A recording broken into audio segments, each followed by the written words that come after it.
Hello guys, I'm Anastasia, Russian language teacher, and today we will speak about something what I really love. We will speak about pets. So how we call the pets, how we call the animals. First one is kot, kot, kot. It's like a male word, and feminine is koshka, koshka. Next one, very popular, is собака, собака, собака. Рыбка, рыбка, or рыбки, рыбки. Хомяк, or хомячок, хомячок. Морская свинка, морская свинка.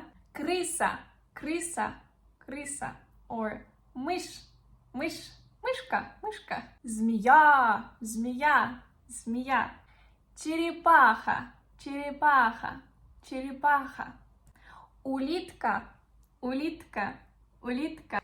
Лягушка, лягушка, лягушка.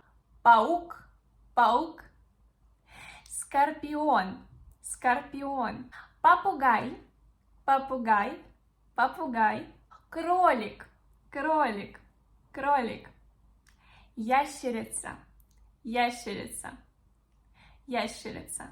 Guys, write in comments what animal you prefer. Do you have any pets in your house? What kind of dog, cat, or other animals you have? And if you're interested in learning Russian language, don't forget that I give classes, so you can book it in description to this video. Have a good day. See you soon.